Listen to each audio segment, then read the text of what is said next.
Hakikat yang berfirman ini Allah. Tidak ada Tuhan selain dirinya.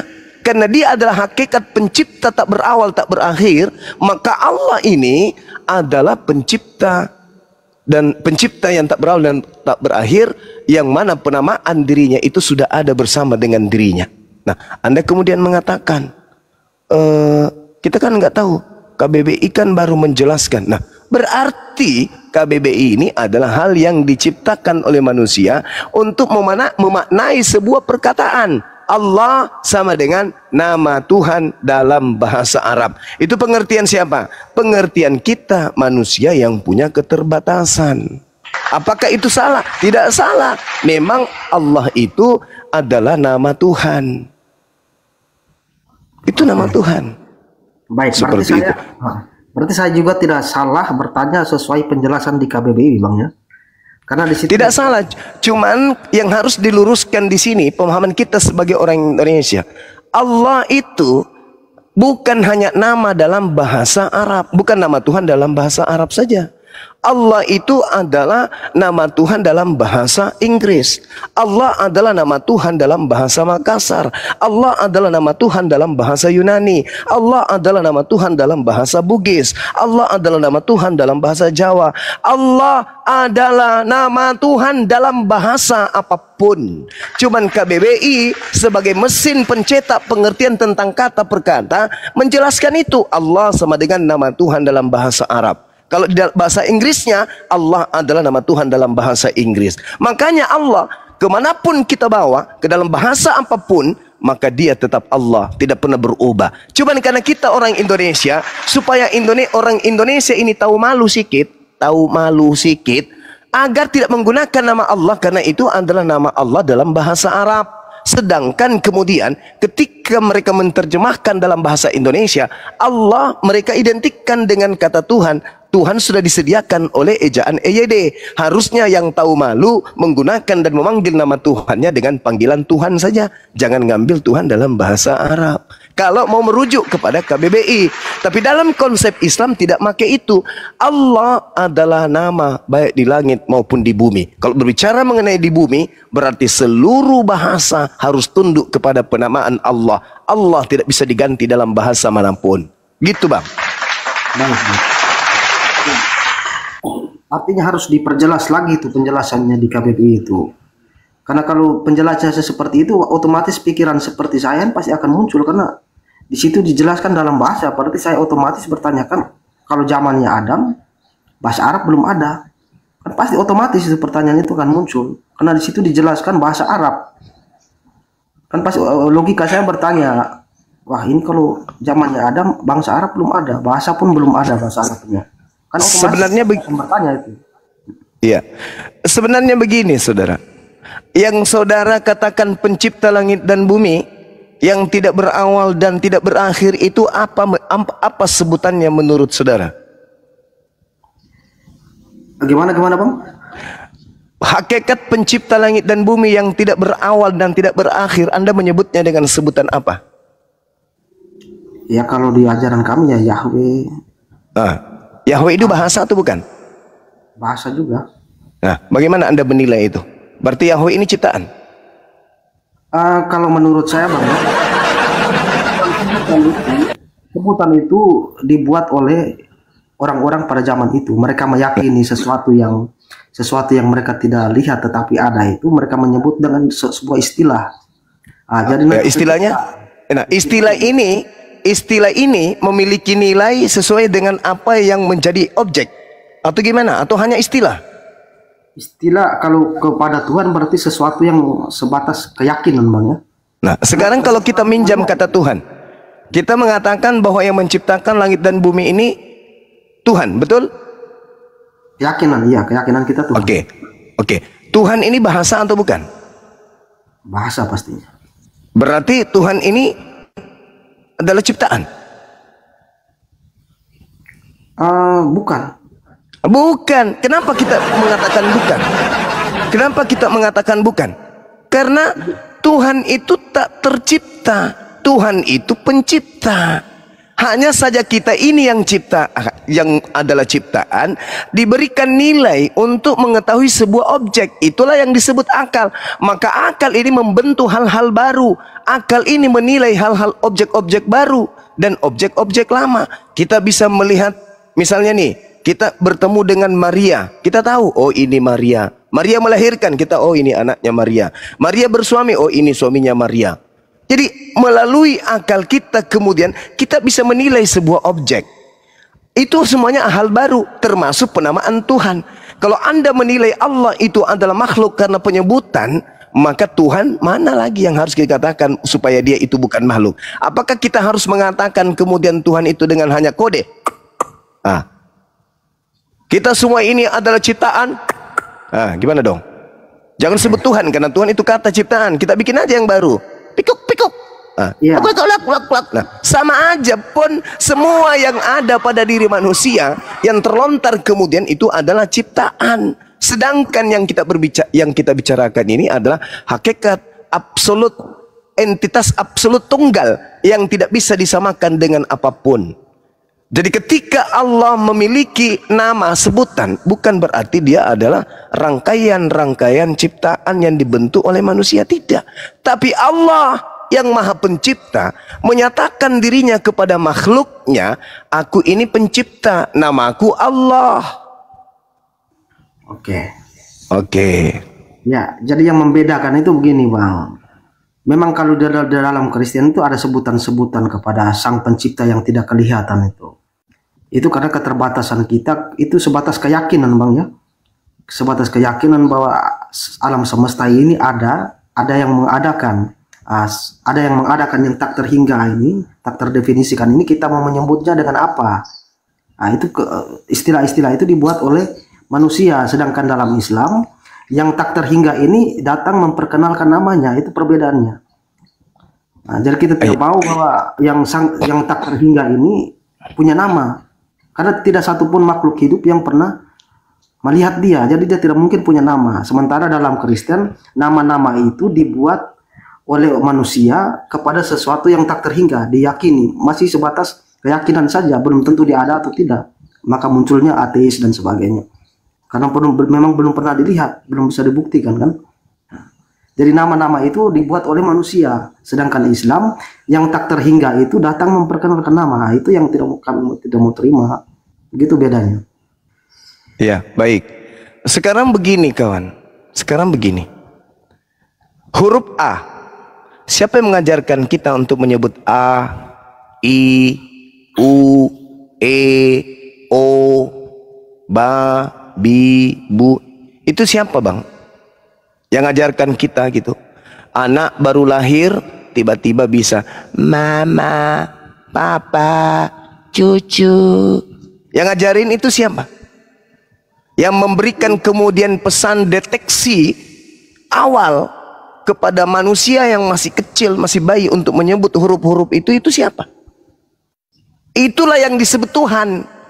Yang kata-kata itu kemudian bisa diucapkan manusia dengan sinyal yang disebut chips yang ada di kepala yang saya katakan tadi itu. Ada alat deteksi yang Allah ciptakan pada otak manusia yang disebut akal.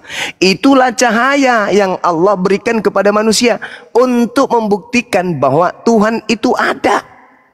Makanya Al-Quran mengatakan dengan sangat jelas, wa fi anfusihim, aku menyatakan diriku ada melalui dirimu. Karena kamu tidak akan pernah bisa secara otomatis mengetahui A, B, C, D, E, F kalau bukan karena cahayaku yang terbersit di dalam dirimu. Itu kata Quran. Dari mana kemudian manusia mampu mengucapkan A, B, C? Itu cahaya yang Allah kasih kepada kita. Bentuk wujud bahwa ada Allah, ada Tuhan. Nah, oleh karena perangkat ini sudah dikasih kepada kita manusia, maka pencipta langit dan bumi menyatakan dirinya melalui utusan. Tuhan itu namanya Allah. Sebutlah Tuhanmu dengan sebutan yang baik. Ar-Rahman, Ar-Rahim, Al-Quddus, dan seterusnya. Itu pesan ilahi supaya kita mengenal dirinya. Sebagaimana kemudian kita melihat alam semesta, sebagaimana kita kemudian bercermin melihat wajah kita, itu pesan dari Sang Pencipta. Mata kita berkedip, bukan kita yang mengatur ritme kedipnya. Mata kita, kelopak mata kita menutup dari serangan debu, bukan kita yang menjaga itu secara spontan. Telinga kita kemudian mendeteksi adanya gelombang suara, bukan kita kemudian yang menginginkan dan menyimpan serta mengatur ritmenya. Bukan. Itulah tanda-tanda, hei manusia, kalau kau mengenal dirimu, maka kau akan sampai kepadaku. Nah, ketika saudara bertanya kemudian, berarti Allah memperkenalkan dirinya. Ketika Allah memperkenalkan dirinya, aku ini adalah Allah, namaku adalah Allah, maka Allah menempelkan makhluk kepada dirinya. Bukan kayak begitu cara berfikirnya. Kita ini makhluk diberi akal untuk kemudian menangkap poin-poin penjabaran dari kalimat-kalimat Tuhan untuk supaya kita memaknai berdasarkan akal kita. Ketika Allah mengatakan ini adalah jambu, jangan Anda katakan itu adalah mangga. Ketika Tuhan mengatakan ini adalah pepaya, jangan Anda katakan ini adalah sapi. Itu akal. Ketika Allah mengatakan ini manusia, jangan Anda katakan ini Tuhan. Itu akal. Ketika Allah mengatakan aku ini adalah Allah, jangan pula Anda mengatakan ini adalah makhluk. Jangan dibolak-balik. Seperti itu kawan. Karena kalau Anda menilai itu semua, maka tak ada pencipta kalau begitu. Yang ada hanya ciptaan. Apakah itu bisa? Yang ada ciptaan tapi tidak ada yang menciptakan. Apakah itu bisa? Nggak bisa. Tidak bisa. Kalau pencipta itu tidak ada, maka ciptaan tidak ada. Bagaimana mungkin kemudian sesuatu yang tidak ada menciptakan sesuatu yang ada? Bagaimana mungkin sesuatu yang ada tidak ada yang menciptakan? Pasti ada yang menciptakan. Meskipun yang menciptakan itu tak terlihat bagi kita. Contoh.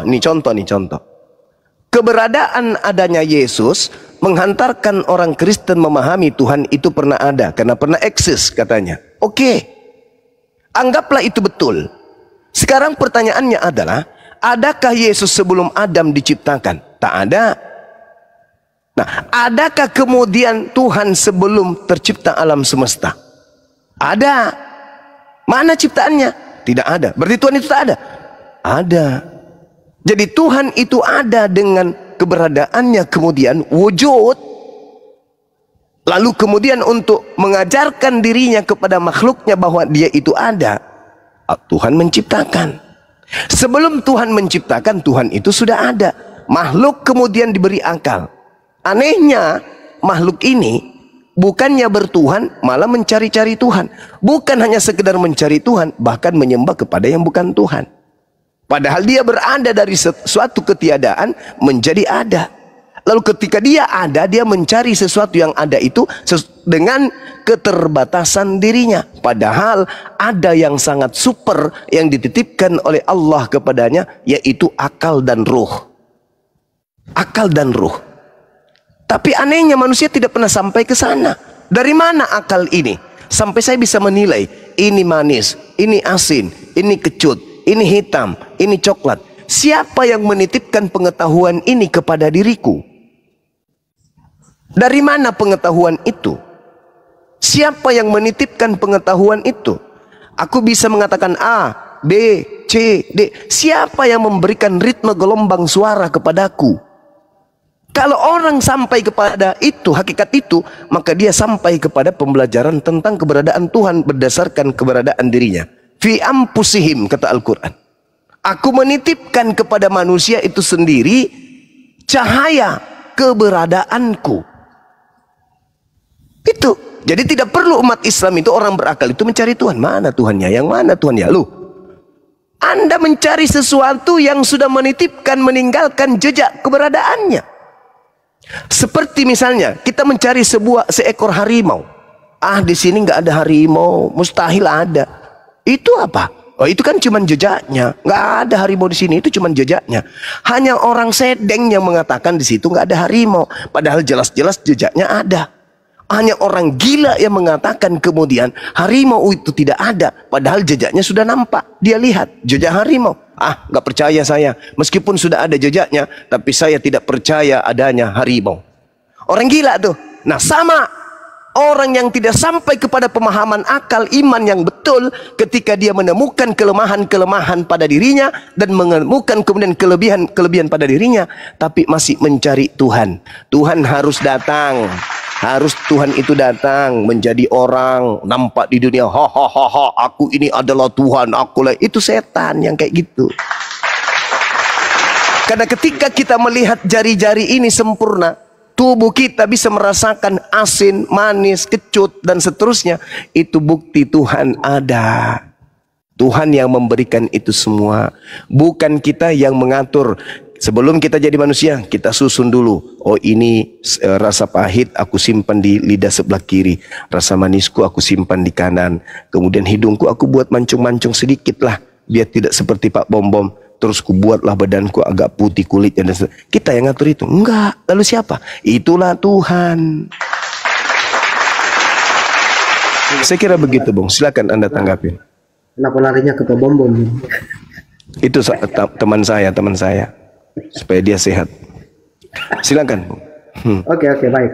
Penjelasan abang yang barusan itu saya tidak bantah, karena memang saya juga meyakini itu soal Allah, Tuhan itu kan. Hanya persoalannya kembali ke nama tadi, Bang. Kalau penjelasan abang itu saya tidak bantah, karena memang saya juga meyakini itu kan, semua yang kita punya ini semuanya dari Dia. Hanya persoalan nama tadi, Bang. Ya, terus kalau gitu, pertanyaan terakhir saja lah. Kalau nama itu kan ciptaan, Bang, ya. Semua nama yang ada di dalam kami. Saudara, saya katakan kepada saudara, yang melekat pada diri pencipta itu bukan ciptaan. Bukan ciptaan. Allah itu bukan ciptaan. Kita saja ini yang ciptaan, yang baru tahu, oh ternyata nama Tuhan itu adalah Allah. Karena kita hal baru. Sama seperti kata Tuhan. Tuhan itu ciptaan? Bukan. Tapi baru penamaan Tuhan. Yang Anda katakan ciptaan di kata Tuhan ini adalah cara Anda menyebutkan. Dan cara manusia kemudian menuliskan. Itu hal baru. Itu ciptaan. Tetapi yang disebut Tuhan absolut. Hakikat Tuhan itu bukan ciptaan. Begitu juga namanya. Nama Tuhan, ya Tuhan yang melekat pada dirinya. Kalau kata Tuhan itu kita yang menggelari Dia kan, Bang? Tuhan yang menyatakan dirinya. Tuhan enggak gini, saudara. Kan Anda pernah mendengarkan enggak bacaan di dalam Bible? Jangan kau menyebut nama Tuhanmu dengan sembarangan. Nama Tuhanmu. Iya. Berarti Tuhan punya nama kan? Kemudian di dalam Ulangan 18, Bismi Anoki, menyebut dengan namaku. Berarti Tuhan punya nama. Sekarang ketika Tuhan memperkenalkan namanya, apakah itu ciptaan? Tidak. Yang ciptaan adalah kita. Yang baru mengetahui nama Tuhan itu adalah Allah. Karena alat berinteraksi untuk kita gunakan menilai suatu objek, itu adalah penamaan. Ember, kita tahu itu ember karena penamaan. Nah, semua nama-nama makhluk itu adalah berasal dari ciptaan. Sekarang pencipta itu bukan ciptaan. Berarti yang melekat sebagai namanya itu bukan ciptaan. Seperti itu, kawan. Jadi kita tidak bisa mensifatkan pencipta dengan ciptaan. Kalau Anda mensifatkan ciptaan dengan pencipta, pasti Anda akan memahami bahwa Allah itu adalah ciptaan yang dinobatkan kepada pencipta. Itu kalau Anda menilai bahwa pencipta itu sama dengan ciptaan. Makanya Tuhan mengatakan, jangan kau menyebut nama Tuhanmu dengan sembarangan. Maksudnya apa? Gelar Tuhan jangan kau berikan kepada makhluk. Karena yang disebut Tuhan, Rabb, pencipta, Khalik, itu hanya kepada Khalik. Tidak boleh kau katakan, wahai penciptaku Martin. Gak boleh. Gelar itu hanya kepada dia yang menciptakan. Jangan kau sebut sembarangan kepada yang lain. Begitu kawan. Oke, oke. Ya, mungkin saya yang masih terjebak dengan penjelasan di KBBI itu Bang ya. Mohon maaf sebelumnya karena tadi Abang katakan bahwa sesuatu yang melekat pada ciptaan pencipta itu bukan ciptaan. Sementara di KBBI dijelaskan bahwa itu adalah bahasa. Artinya bertentangan. Nama Tuhan. Ya, dalam bahasa kan? Ya, nama Tuhan dalam penuturan lisan orang-orang Arab diperkenalkan Allah. Itu beda lagi itu nanti. Ya, itu saya jabarkan. Karena bagaimana mungkin kemudian manusia ini bisa berinteraksi tanpa bahasa? Memang Tuhan itu yang menciptakan bahasa. Al-Quran sendiri yang mengatakan itu. Dalam surah Ar-Rum ayat 22. Wa min ayati khalqus samawati wal ard wa ikhtilafu alsinatikum wa alwanikum. Dan di antara tanda-tanda kebesaran Allah, Dia Allah menciptakan langit dan bumi, menciptakan perbedaan bahasamu dan menciptakan warna kulitmu. Itu Tuhan sendiri mengatakan itu. Lalu bagaimana kemudian Allah bisa? Andai saja manusia tidak memiliki kemampuan bercakap-cakap, Allah tidak akan menyatakan namanya. Aku ini Allah. Untuk apa? Allah manusia tidak bisa bercakap. Pernah tidak kemudian Anda membaca dalam sebuah kitab? Ya, baik itu di Yahudi maupun di Islam atau di Kristen. Tuhan datang memperkenalkan dirinya kepada kambing. Wahai kambing, aku ini adalah Allah. Nggak ada itu, nggak ada. Allah memperkenalkan dirinya hanya kepada manusia, kepada Abraham, kepada Abraham, Musa, Daud, Salomo, Isa, Nabi Muhammad. Lalu kemudian wakil-wakil Tuhan ini mengajarkan kemudian kepada umatnya masing-masing. Seperti itu Bang. Jadi jangan menilai pencipta langit dan bumi dengan konsep KBBI.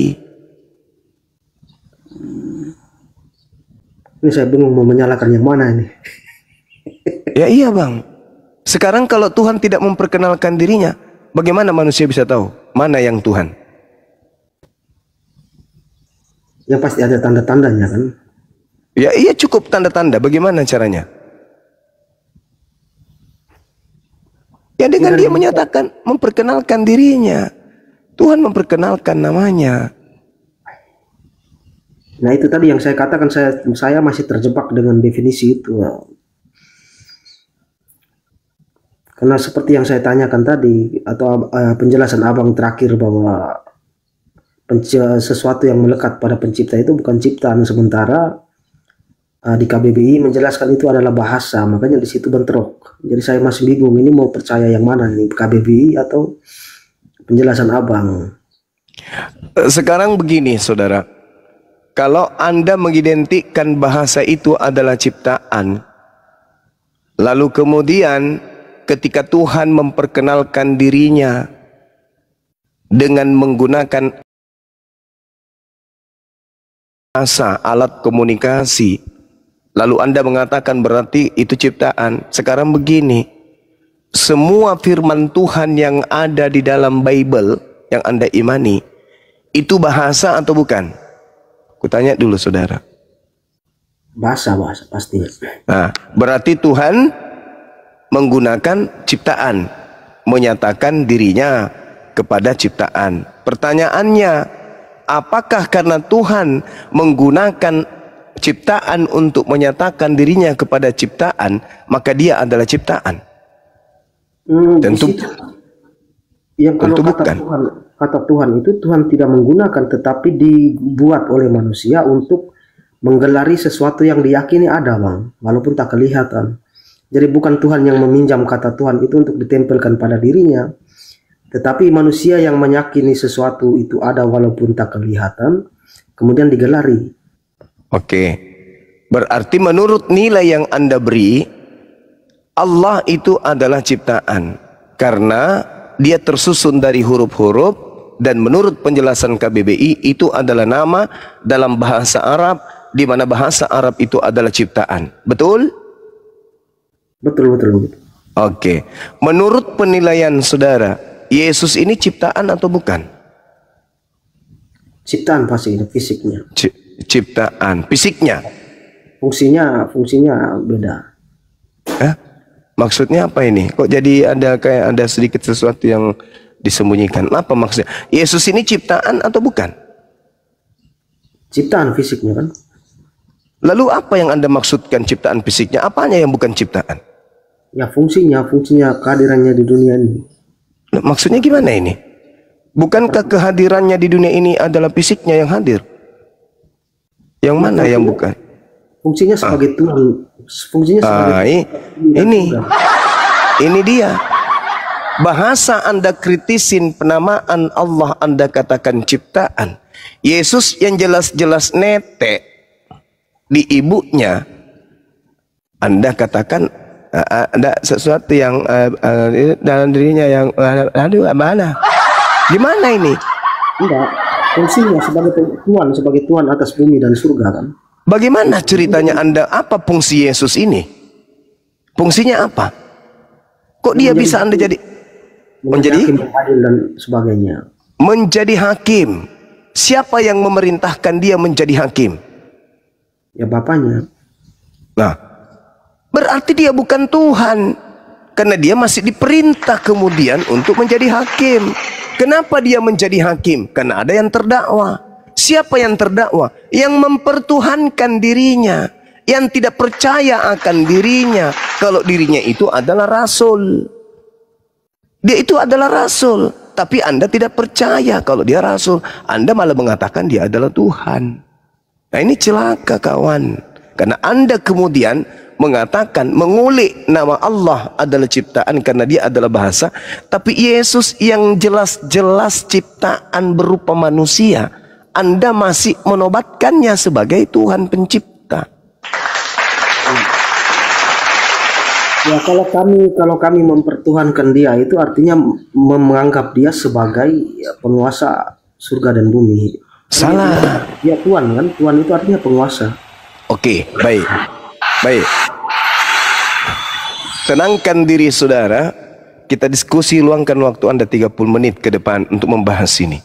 Ketika Yesus datang ke Israel, dia berkata nih, Yohanes 17:8, segala firman dari A sampai Z yang Tuhan berikan kepada aku, telah aku sampaikan kepada mereka. Dan mereka percaya dan mereka telah menerimanya dengan sungguh-sungguh. Dan mereka percaya bahwa engkaulah yang telah mengutus aku. Bani Israel, murid-murid pilihan Yesus, semuanya telah menerima firman yang Yesus terima dari Sang Bapa. Ketika seluruh firman Yesus sampaikan kepada murid-muridnya, murid-murid pilihannya ternyata percaya kalau Yesus itu adalah utusan Tuhan. Sekarang kita masuk ke inti. Segala firman yang Yesus sampaikan itu sudah Yesus uraikan seluruhnya sebelum penyaliban. Betul? Betul. Oke. Sebelum penyaliban, adakah firman yang terlontar dari mulut Yesus bahwasanya kepadaku telah diberi kuasa baik di langit maupun di bumi? Ada atau tidak ada? Ada, saat dia diangkat ke langit itu, ke surga. Itu sudah penyaliban. Betul? Iya. Yang saya tanyakan ini sebelum penyaliban. Karena sebelum penyaliban Yesus sudah menutup pengajiannya, Yesus sudah menutup sekolahnya, Yesus sudah menutup kelasnya. Segala firman yang engkau berikan kepadaku telah aku sampaikan kepada mereka. Mereka semua telah menerimanya dan mereka percaya bahwa engkaulah yang telah mengutus aku. Kelas ditutup, pelajaran selesai.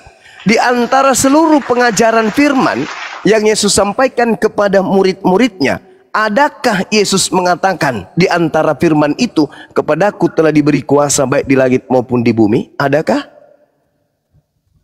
Kalau sebelum penyaliban memang tidak ada, Pak. Nah, tidak ada sama sekali. Sekarang pertanyaannya muncul.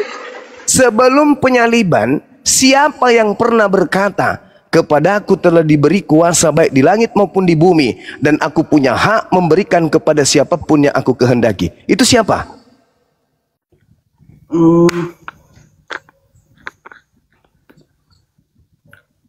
Ya kalau ucapannya seperti itu memang tidak ada, tetapi akan pesan-pesan lain seperti contoh sebelum dia disalibkan pada malam terakhir ketika dia Bukan kawan. Bukan itu maksud saya kawan.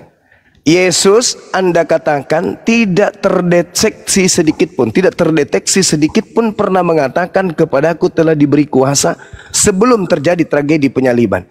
Padahal firman demi firman, sabda demi sabda, perkataan demi perkataan, ajaran demi ajaran, Yesus sudah tumpahkan seluruhnya kepada muridnya. Endingnya murid percaya dia utusan. Dan di antara seluruh rangkaian firman yang diterima Yesus dari Tuhannya, tak ada satupun firman yang menghantarkan lisan Yesus berkata, kepadaku telah diberi kuasa baik di langit maupun di bumi. Kelas ditutup. Sebelum penyaliban terjadi, ada sosok yang pernah berkata, kepadaku telah diberi kuasa baik di langit dan di bumi. Apabila engkau menyembahku, maka aku bisa memberikan kuasa tersebut. Itu siapa? Iya, ini abang fokusnya kemana, ke firman setelah dan sebelum ini bang ya? Yes, ucapan itu yang tadi Anda mengatakan Yesus itu Tuhan karena dia pernah berkata kepadaku telah diberi kuasa di langit dan di bumi. Betul? Iya. Padahal ucapan itu tidak pernah terlontar dari mulut Yesus. Yang pernah mengucapkan ucapan itu adalah dia yang roh yang mencobai Yesus di padang gurun. Anda baca dalam Lukas 4 nomor 6. Iblis berkata kepada Yesus, Yesus, ya paman, apabila engkau menyembahku, maka segala kuasa yang ada di langit dan di bumi telah diberikan kepadaku, dan segala kuasa dan kemuliaannya akan aku berikan kepadamu, wahai Yesus, apabila engkau menyembah aku. Betul? Itu ucapan Yesus, iblis? Betul? Iblis. Berarti Yesus tidak pernah mengatakan itu. Segala firman telah aku sampaikan kepadamu. Tak ada lagi firman. Ketika kemudian tragedi penyaliban terjadi, ada makhluk yang keluar dari kubur berkata, kepadaku telah diberi kuasa baik di langit maupun di bumi. Pergilah, jadikanlah seluruh bangsa menjadi pengikutku. Itu siapa? Ya Yesus. Bagus.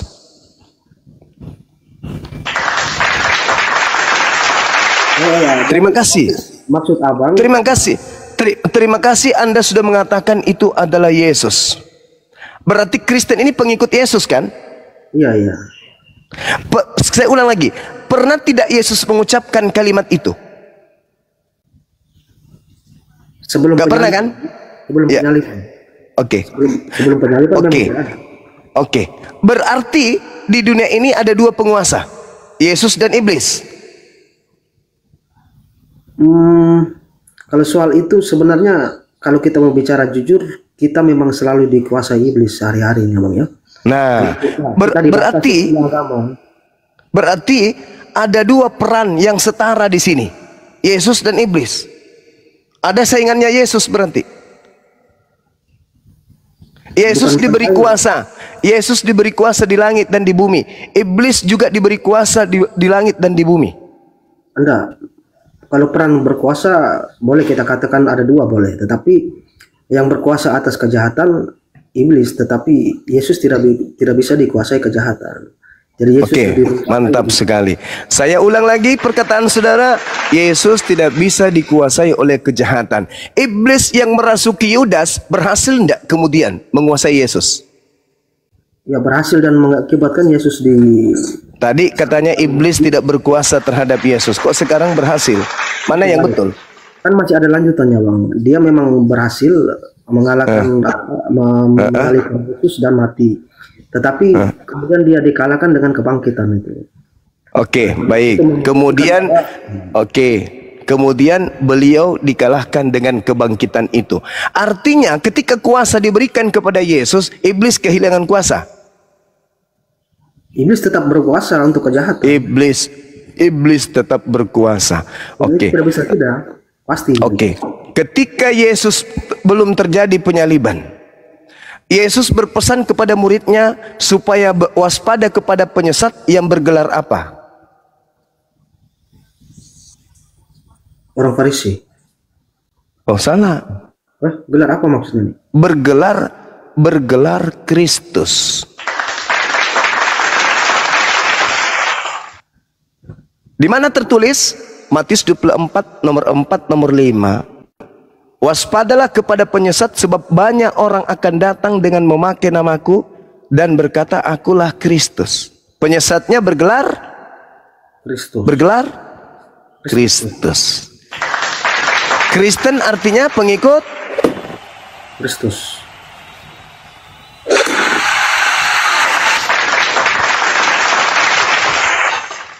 Orang banyak yang disesatkan oleh Kristus palsu ini, mana kalau bukan Kristen? Yang mengaku sebagai Kristus itu siapa, Bang? Iblis, penyesat. Kan Yesus berkata, waspadalah kepada penyesat yang datang kepadamu dengan memakai namaku, Yesus, dan berkata, akulah Kristus. Nah sekarang Kristus pernah datang kepada Paulus, betul? Ya, di padang gitu ya. Betul. Padang gurun. Di padang gurun ada Kristus yang datang kepada Paulus.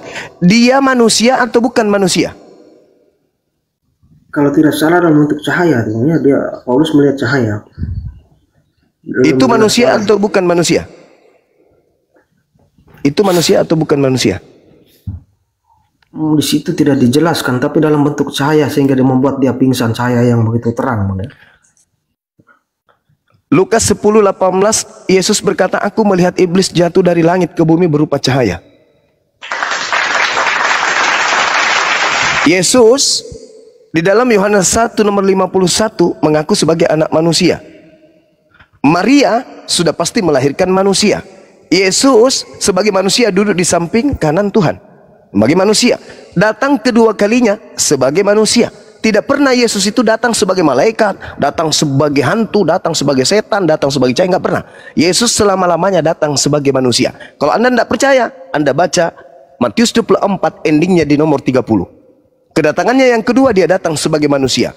Malaikat berkata dalam Kisah Para Rasul 1 nomor 11, Yesus yang kau lihat terangkat ke langit akan datang kedua kalinya sama seperti engkau melihat terangkat ke langit. Berarti dia datang kedua kalinya dalam keadaan manusia. Sedangkan yang datang kepada Paulus bukan manusia, tetapi sosok berupa cahaya, mengaku Yesus, mengaku Kristus. Di sisi lain, dia berkata, kepadaku telah diberi kuasa di langit di bumi. Di sisi lain, Yesus pernah dicobai oleh sosok makhluk yang menyeramkan, yang mengaku kepadaku diberi kuasa baik di langit maupun di bumi. Di sisi lain, Yesus berkata kepada Bani Israel, waspadalah kepada penyesat yang datang mengaku Yesus dan berkata, akulah Kristus. Di sisi lain, Paulus berkata di dalam Galatia 1:11 nomor 12, Galatia 1 nomor 11 dan 12, aku menerima 13 bukuku, Roma, Galatia, Filipi dan seterusnya, bukan dari manusia. Bukan manusia mengajarkan aku Injil, tetapi aku menerimanya dari pernyataan Yesus Kristus. Sedangkan di dalam 2 Yohanes 1 nomor 7 jelas, siapakah penyesat itu? Bukankah dia yang pergi ke seluruh dunia, yang tidak mengaku bahwa Yesus itu datang sebagai manusia? Penyesat adalah dia yang tidak mengaku Yesus datang sebagai manusia. Itulah penyesatnya, itulah antikristusnya, itulah dajjalnya. Sedangkan Paulus mengaku Galatia 1 nomor 11 nomor 12, Yesus datang kepadaku bukan sebagai manusia. Pertanyaannya, siapakah penyesat itu? Bukankah dia yang pergi ke seluruh dunia, yang tidak mengaku Yesus datang sebagai manusia? Satu-satunya orang yang mengatakan dirinya sebagai pengikut Yesus, yang mengatakan Yesus bukan manusia, yaitu Paulus. Di mana tertulis? Galatia 1 nomor 11, nomor 12. Aku menerima Injil bukan dari manusia. Bukan manusia yang mengajari aku Injil, tetapi Yesus Kristus. Menurut Yesus akan muncul penyesat mengaku Yesus Kristus dan akan menyesatkan banyak orang. Alhasil hari ini banyak orang mengikut Kristus, namanya Kristen. Kristus manakah yang Kristen ikuti? Kristus anak manusia atau Kristus yang bukan manusia? Kalau hari ini Kristen, komunitas Kristen, otoritas gereja dunia mengatakan Yesus itu Tuhan, Yesus itu pencipta, Yesus ini bla bla bla bla bla bla bla bla bla bla bla bla. Alhasil iblis memang sudah mengatakan kepadaku telah diberi kuasa baik di langit maupun di bumi. Jadi tidak salah kalau Kristen menyembah Kristus karena Kristus mengaku dia diberi kuasa. Maka ketika Kristen kepepet menemukan Yesus mati, ditampar, diseret, ditonjak, ditelanjangi, ditonjok, apa kata Kristen? Itu karena Yesus itu manusia 100% dan manusia dan Tuhan 100%. Jadi di sini ada upaya Kristen untuk menyatukan antara Yesus anak Maria dengan Yesus yang datang kepada Paulus yang bukan anak Maria. Itu fakta, itu real, itu keadaan. Silakan, Bung. Ya, yang pertama, tidak ada seorang pun Kristen yang tidak mengakui Yesus datang sebagai manusia. Itu yang pertama. Kemudian fungsinya sebagai penguasa itu karena definisi Tuhan itu yang penguasa. Yang Yesus ini penguasa. Mari kita buktikan. Apa? Oke.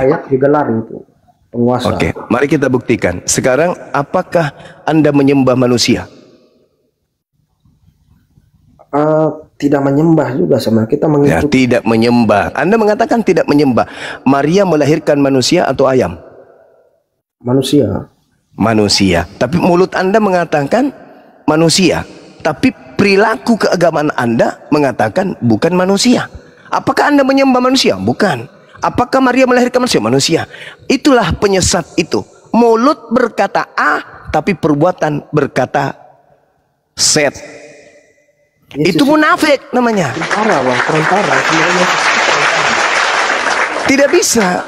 Kalau Anda menjadikan Yesus sebagai perantara, Yesus murni 100%. Tak ada embel-embel, dia manusia. Ya, tapi yang Tuhan, penguasa. Nah, ini dia. Yang bergelar Tuhan dan penguasa itu adalah iblis. Anda baca Lukas 4 nomor 6, nomor 7, nomor 8, nomor 9, nomor 10, endingnya di nomor 11, endingnya di nomor 13. Anda baca baik-baik. Iblis setelah mencoba Yesus dan gagal, iblisnya mundur. Setelah mundur, apakah iblis kemudian tak mencoba lagi? Apakah iblis tidak menyesatkan lagi? Tidak. Iblis mundur, lalu kemudian menunggu waktu yang tepat.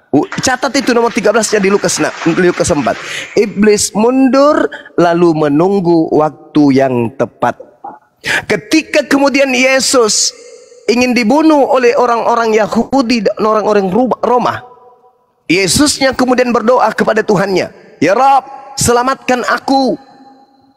Di dalam Ibrani 5 nomor 6, sebagai manusia dia mempersembahkan doa yang sungguh-sungguh kepada dia yang sanggup menyelamatkan dari kematian. Dan atas kesolehannya doanya dikabulkan. Diangkat dia. Maka iblis kemudian masuk. Gedebuk. Iblis menggantikan kedudukan Yesus. Makanya Yesus sebelum dia terangkat ke langit, dia mengatakan, hati-hati, waspada kepada Yesus palsu yang datang setelahku dengan mengaku, akulah Yesus Kristus. Hati-hati, kata Yesus. Kepada siapa? Kepada Yahudi. Makanya otoritas Yahudi hari ini tidak menyembah makhluk yang bernama Yesus. Ya, tapi abang tidak bisa menyimpulkan juga bahwa penguasa itu seharusnya iblis, kan tidak juga. Kan yang tidak bisa. Tidak bisa. Penguasa alam semesta ini tidak mungkin kita katakan iblis juga kan. Karena penguasa itu bagaimana? Anda harus protes kepada Yesus kalau begitu. Karena Yesuslah yang mengatakan hal itu. Yesus sendiri yang menerangkan. Kita baca di dalam kitab saudara. Apa yang Yesus kemudian katakan di dalam kitab Yohanes 12 nomor 31. Anda boleh baca di sana pelan-pelan. Sekarang saatnya penghakiman atas dunia ini. Sekarang juga penguasa dunia ini akan diusir keluar. Pertanyaan saya, siapa penguasa dunia menurut Yesus? Jawab dengan jujur. Yesus ini yang mengatakan, bukan Bang Suma. Sekarang berlangsung penghakiman atas dunia ini. Sekarang juga penguasa dunia ini akan dilemparkan keluar. Pertanyaan saya, siapa penguasa dunia yang Yesus maksud? Yang dilemparkan keluar. Keluar dari mana? Penguasa, bisa Tuhan, bisa iblis juga. Allahu Akbar. Jadi kalau dia Tuhan, berarti Tuhan dilemparkan gitu. Ya, maka kita cari tahu penguasa yang dimaksud sini apa, sesuai fungsinya kan Bang. Jadi tidak bisa kita penguasa simpulkan. Penguasa yang kalau Tuhan, apakah bisa Tuhan dilemparkan? Nah, makanya itu kita harus cari tahu kata penguasa ini tujuannya kemana, fungsinya apa. Misalnya sekarang berlangsung penghakiman atas dunia ini. Sekarang juga penguasa dunia ini akan dilemparkan keluar. Keluar dari mana? Nah, makanya kita harus simpulkan kata penguasa ini kepada siapa sesuai dengan fungsinya. Jangan penguasanya, Bang. Jangan penguasanya, tapi konsentrasi kepada dilemparkan keluar. Apakah mungkin Tuhan dilemparkan keluar? Kalau iblis dilemparkan keluar, wajar. Kenapa? Karena iblis memang dimasukkan ke dalam kubur. Di mana dalilnya? Yesaya 14 nomor 14 sampai nomor 15. Iblis dilemparkan ke alam kubur, ke alam orang mati. Setelah kemudian Yesus mengatakan, sekarang berlangsung penghakiman atas dunia ini. Sekarang juga penguasa dunia ini akan dilemparkan keluar. Maka satu-satunya tempat persembunyian iblis dilemparkan keluar dari kubur. Makanya di dalam Matius 12, Yesus berkata, angkatan jahat ini minta satu tanda, dan tidak akan diberikan satu tanda apapun kecuali tanda Yunus. Sebab Yunus 3 hari 3 malam dalam perut ikan, demikian juga manusia berada dalam perut bumi 3 hari 3 malam. Berarti setelah hari ketiga dia bangkit dari kubur. Itu tanda untuk siapa? Tanda untuk angkatan jahat. Itu tanda kebesaran bagi seluruh alam itu. Oh, tidak begitu dalilnya. Anda jangan salah-salahin dalil di Bible, bahaya itu. Itu tanda kebesaran Allah bagi seluruh alam sesuai kata Al-Quran itu kan. Oh tidak, beda itu, beda. Kalau Anda melihat di dalam pernyataan yang muncul di Matius 12 itu jelas tanda untuk angkatan jahat. Nah sekarang penyeimbangnya apa? Apakah kemudian murid-murid Yesus percaya kebangkitan pada hari ketiga? Jawaban Bang Suma di backup oleh data Bible, Lukas 24 nomor 9 sampai nomor 11. Murid-murid Yesus yang asli tidak percaya akan kebangkitan hari ketiga.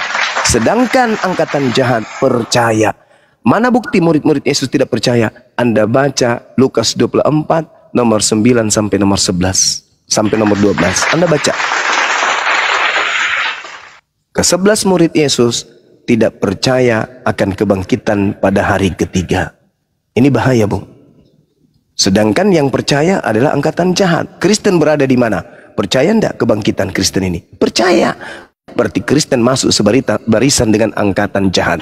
Pantas aja ketika Yesus berkata di Matius 7 nomor 20 nomor 22 23, enyahlah daripadaku kalian semua adalah pembuat kejahatan. Ternyata Kristen ini adalah bagian daripada angkatan jahat. Berarti kesimpulannya yang percaya akan kebangkitan Isa Al-Masih ini angkatan jahat, Bang. Oh, itu bukan Isa Al-Masih, itu Yesus Kristus. Yang percaya akan kebangkitan Yesus Kristus itu adalah angkatan jahat. Murid-muridnya percaya enggak? Enggak. Mari kita baca.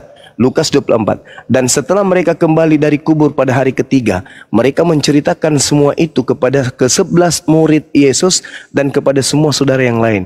Perempuan-perempuan itu adalah Maria dari Magdala, kemudian Yohana, Maria ibu Yakobus, dan perempuan lain yang bersama-sama, dan mereka memberitahukan kepada murid-murid atau rasul-rasul. Tetapi bagi mereka perkataan-perkataan itu seakan-akan omong kosong dan tidak percaya kepada perempuan-perempuan itu. Artinya Yesus tidak pernah mengajarkan kalau dirinya akan bangkit pada hari ketiga kepada murid-muridnya yang asli. Tetapi kepada angkatan jahat, Yesus mengajarkan itu. Iya bang. Maka Kalau soal itu kan pastinya kalau kan sebelumnya mereka lihat dia sudah mati, itu tiba-tiba ada kabar bahwa dia tidak ada di kubur atau sudah bangkit. Nah, Pasti kan kalau kita berarti juga, begini kalau pasti kita juga pasti kaget kan, pasti pertama kita enggak dong. seakan-akan kita tidak percaya di situ. Tidak, saudara. Kalau Yesus ini 33 tahun bersama muridnya, muridnya menyaksikan dia berjalan di atas air, membangkitkan orang mati. Jadi apapun yang Yesus katakan, muridnya pasti percaya. Karena Yesus terbukti sakti, termasuk bangkit pada hari ketiga. Bukan masalah percaya dalam arti kata bahwa dia bangkit atau tidak, bukan. Tetapi masalahnya, Yesus tidak pernah mengatakan kepada muridnya yang asli, aku akan bangkit pada hari ketiga. Kalau begitu semua mujizatnya pun dia tidak pernah mengatakan terlebih dahulu bang. Kalau perbandingan. Oh, siapa bilang? Siapa bilang? Mereka melihatnya kok. Membangkitkan orang mati mereka lihat. Tapi bangkit hari ketiga ini, itu tanda untuk orang jahat. Ya, bukan tanda untuk muridnya. Maksudnya tadi abang menuntutkan harus ada pemberitahuan sebelumnya. Sebelum dia melakukan sesuatu harus ada pemberitahuan sebelumnya. Coba Anda baca lagi deh. Coba Anda baca lagi deh. Di dalam Lukas 24, murid-muridnya tidak percaya. Sedangkan kemudian Matius 12 yang diberi tanda untuk bangkit hari ketiga itu tanda untuk angkatan jahat. Artinya yang keluar dari kubur itu penyesat yang diberikan sebagai hadiah untuk orang-orang jahat supaya mereka mati dalam kejahatannya. Sedangkan murid-murid tidak diberikan tanda itu. Coba Anda baca.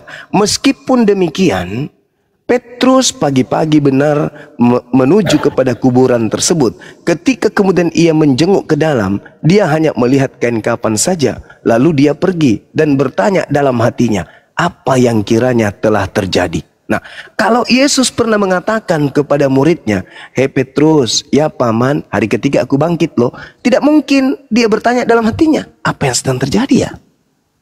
Tapi karena Yesus tidak pernah mengatakan itu kepada Petrus dan ke-10 murid lainnya, maka Petrus bertanya-tanya, apa ya yang terjadi ya? Kok bisa ya? Kok tinggal kain kapan ya? Kok bisa ya? Ini ada apa? Ini ada apa ya? Andai saja Yesus berkata, hai murid-muridku, hari ketiga aku akan bangkit loh. Maka Petrus tidak bertanya-tanya dalam hatinya. Tetapi karena ucapan bangkit hari ketiga ini hanya untuk angkatan jahat, maka yang percaya tentang kebangkitan dari kubur itu hanya orang jahat. Itu dalil, saudara. Itu dalil.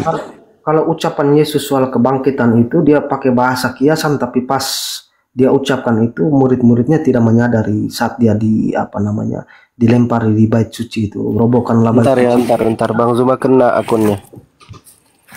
Di ban akunnya. Sabar. Diganti ada aja nih hotel ini apa sih? Itu karena dilaporkan atau sana. Kena report. Sabar dulu ya, Tin. Tin, lu kenapa lu masih gini-gini aja sih? Lu sebenarnya apa sih? Gejala awalnya apa, Tin? Enggak ada gejala bang. Memang Yesus itu memang penguasa ya. Dia layak digelari Tuhan kan. Dia yang memberi bahasa aslinya dia mengatakan dia Tuhan. Tuhan itu pun penguasa. Kemudian di tahun berapa itu kata Tuhan muncul untuk membedakan mana penguasa surga dan bumi dan mana penguasa yang biasa-biasa saja di bumi. Yang memberi kuasa kepada Yesus siapa? Ya sesuatu yang tak terhingga itu, ya tak terdefinisikan itu. Berarti masih ada yang lebih tinggi daripada Yesus. Masih ada yang lebih tinggi, karena kekuasaan penuh untuk segala yang hidup ini sudah dikasih ke Yesus. Yang memberi kuasa kepada Yesus tidak berkuasa lagi. Bukan tidak berkuasa. Berarti ada dua penguasa. Ya yang nanti berurusan. Kita kan silakan Pak Nyuma udah naik lagi. Lanjut lagi, Dina. Iya. Jadi ketika Anda mengatakan Yesus diberi kuasa, sekali lagi saya katakan kepada saudara, apakah Yesus pernah mengucapkan kata-kata itu? Tidak pernah. Yang pernah mengatakan itu iblis. Malah ketika Yesus berkata kepada pengajarannya di tengah-tengah Bani Israel, aku tidak dapat berbuat apa-apa dari diriku sendiri. Itu ucapan seorang Yesus. Sedangkan iblis berkata, kepadaku telah diberi kuasa. Itu iblis. Ya iblis kan kerjanya tipu-tipu Bang, jadi maklum lah. Nah itulah yang kau ikuti sekarang. Kok Ini jadinya kalau itulah yang kau ikuti sekarang. Pernyataan Yesus bahwa aku tidak dapat berbuat apa-apa dari diriku sendiri kan, tapi faktanya dia bisa berbuat apa-apa. Artinya kekuasaan itu sudah ada pada dia. Makanya dia Mana bisa buktinya dia apa buktinya dia bisa berbuat apa-apa Ya, dari banyak. dirinya sendiri? banyak Oh bisa. salah. Anda baca Kisah Para Rasul 2 nomor 22 dan Anda baca Yohanes 5 nomor 36 tentang kesaksian Yesus. Anda baca tuh kesaksian Yesus apa tentang dirinya. Inilah makanya kenapa saya katakan yang kalian ikuti yang bernama Yesus itu setan. Karena Yesus yang adalah Yesus di dalam Yohanes 5 nomor 36 apa dia mengatakan? Ada kesaksianku yang lebih penting dari kesaksian seorang Martin Kris. Bahwa semua mukjizat yang aku lakukan, mukjizat itulah yang aku lakukan sekarang ini. Dan mukjizat itu yang bersaksi bahwa engkaulah yang telah mengutus aku. Anda selalu membantah ucapan Yesus. Kenapa? Karena Anda mengikuti Yesus lain. Yesus yang asli menerangkan semua mukjizat yang aku lakukan, membangkitkan orang mati, semua itu bersaksi bahwa aku adalah utusan Tuhan. Kisah Para Rasul 2 nomor 22. Di situ diterangkan kemudian orang Israel harus tahu. Dengarkanlah perkataan ini wahai orang Israel. Yang aku maksudkan adalah Yesus dari Nazaret. Seorang yang telah ditentukan Allah, yang dinyatakan kepadamu dengan kekuatan-kekuatan, dengan mujizat, dengan tanda-tanda yang dilakukan oleh Allah dengan perantaraan Yesus. Jadi segala mukjizat yang Yesus lakukan bukan dari dirinya. Itu semua dari Allah. Tetapi Allah lakukan itu semua melalui Yesus. Karena Yesus adalah utusannya. Dia adalah rasulnya. Seibarat Nabi Musa membelah laut, tidak ada Allah di situ hadir. Tak ada. Tapi Allah yang melakukan itu melalui Nabi Musa. Sekarang Anda mendudukkan Yesus, menggantikan Tuhannya Yesus dengan melantik sosok Yesus yang adalah yang datang kepada Paulus dengan mengatakan dia Tuhan. Sedangkan kesaksiannya dia adalah utusan Tuhan. Sekarang yang mana yang harus kami percaya? Yesus yang percaya, Anda yang percaya kepada Yesus yang datang setelah Yesus, atau Yesus yang menyatakan dirinya bahwa segala upaya yang dia lakukan, upaya itu bersaksi kalau dia hanyalah utusan Tuhan. Sedangkan Anda mengatakan segala kuasa telah diberikan kepada dia. Kuasa yang mana?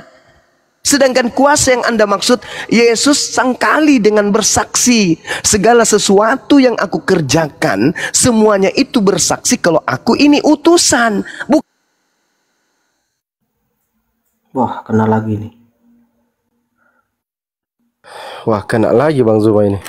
Sama Ustadz Ali berdua. Waduh, parah. Oi, ngapain ditombak? Waduh, Ustadz Ali ada. Kok nggak kelihatan layarnya? Ustaz Ali turun dulu, naik lagi Tad. Oh iya, coba. Oh ini ada. Udah. Oh ya udah, silakan Tad, lanjutin Tad. Mana hilang lagi? Turun baru naik lagi. Lihat di bawah. Oh iya. Siapa yang ribut? Ada yang Sudah. Ya udah, nggak usah Kacau. dibesarin ya Bang Andi ya. Nggak usah dibesarin berdua ya. Nggak usah, yang biasa aja. Siap. Ya, Talib, terusin dulu Talib. Gini aja.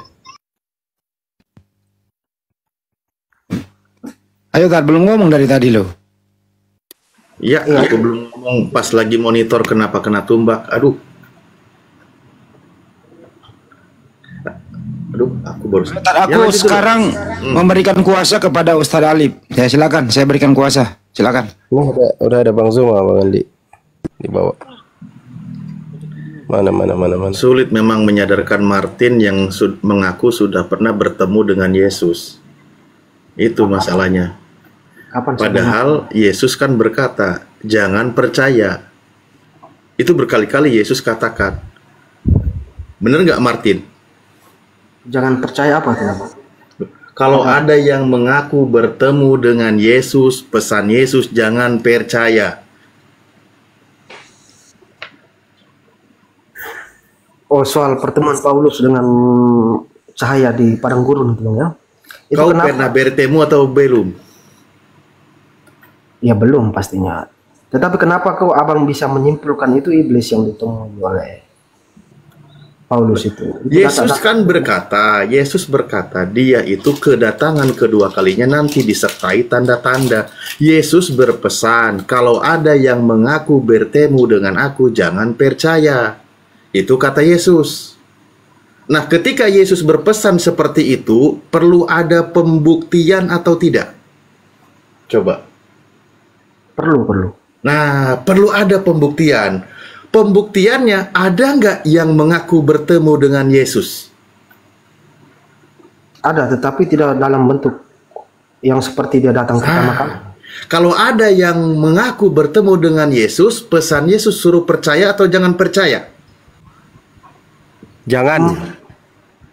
Jangan, tetapi kalimat yang digunakan itu banyak orang. Tetapinya ini kayak Patile aja kau tetapi mulu. Ya gini. Maka Gurino udah kembali. Lanjut aja dulu. Nanti banyak orang yang dia Yesus pakai itu kan. Sementara di situ hanya satu orang. Yesus tadi sudah dijelaskan. Yesus berpesan sebelum dia terangkat. Yesus berpesan, ajarannya sudah disampaikan semua. Itu kata Yesus. Lalu dia berpesan sebelum dia terangkat. Kalau ada biar jelas ayatnya berapa itu, biar kita baca sama-sama. Loh, Yohanes 17 nomor 8 tadi sudah dibacakan. Segala firman yang disampaikan oleh Bapa kepadaku telah ku sampaikan kepada mereka, dan mereka telah menerimanya, dan mereka percaya bahwa engkaulah yang mengutus aku. Murid-murid Yesus itu semuanya sudah percaya kalau Yesus itu utusan Tuhan. Itu murid-murid Yesus. Betul nggak di situ bunyi ayatnya? Iya, maksud saya ayat yang apa? Yesus memperingati bahwa jangan percaya terhadap Kristus tadi. Matius 24 dari 4 sampai 5 diteruskan lagi sampai 20 ke atas. Kalau ada yang mengaku melihat aku di padang gurun, jangan percaya, jangan ke situ. Sebab banyak Mesias palsu. Nah, pembuktiannya tadi Anda sudah sepakat. Perlu dibuktikan pernyataan Yesus itu. Kalau tidak ada pembuktiannya, artinya Yesus omong kosong. Kalau Yesus omong kosong, tidak mungkin Anda mengimani seperti itu. Maka harus dibuktikan dari pernyataan Yesus itu sendiri. Ada nggak yang mengaku bertemu dengan Yesus? Ada. Pesan Yesus suruh percaya atau jangan percaya? Jangan percaya. Karena itu pengajaran anti Yesus. Pak Ustadz, biar izinkan saya baca secara lengkap dong. Dari ayat 4 sampai 15 atau 6 sajalah. Jawab Yesus kepada mereka, waspadalah supaya jangan ada orang yang menyesatkan kamu. Sebab banyak orang akan datang dan memakai namaku dan berkata, akulah Mesias, dan mereka akan menyesatkan banyak orang. Jadi di sini ada mereka banyak, kata banyak juga. Kamu akan mendengar deru perang atau kabar-kabar tentang perang. Namun awaslah, janganlah kamu gelisah, sebab semua itu harus terjadi, tetapi itu belum kesudahannya. Nah, di sini ada kata banyak orang, terus apa lagi tadi? Tentang perang. Ya banyak. Itu kenapa bisa dikaitkan ke banyak nggak? Sekarang pertanyaannya, banyak nggak orang yang mengaku bertemu dengan Yesus? Banyak. Ada nggak yang lebih spesifik lagi mengaku bertemu dengan Yesus lalu